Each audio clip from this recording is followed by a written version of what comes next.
Taman Budaya Benteng Somba Opu yang terletak di Kelurahan Benteng Somba Opu, Kecamatan Barombong, jauh dari kata layak. Terlihat sejumlah rumah adat mengalami rusak parah hingga nyaris roboh.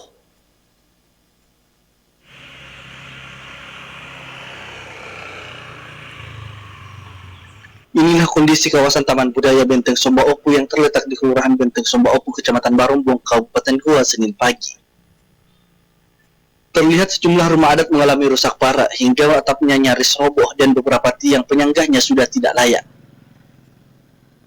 Tak hanya itu, penampakan benteng yang dulunya menjadi kawasan vital kerajaan Goa Talo sudah tidak terlihat dimakan usia, mulai dari pagar pembatas jalan roboh, kantin yang dipenuhi rumput liar, alat outbound yang terbengkalai, serta dijadikan sebagai tempat hewan pemeliharaan.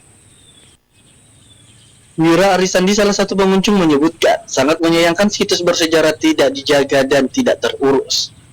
Pengharapan saya harus diperbaiki secepatnya karena banyak yang rusak juga. Sebanyak 12 unit rumah adat yang ada di kawasan Taman Budaya Somba Opu, di mana ada 3 unit rumah adat yang mengalami rusak parah, yakni Rumah Adat Tanah Toraja, Rumah Adat Ujung Pandang, dan Rumah Adat Goa. Rusmawan Dirara, Senebes TV.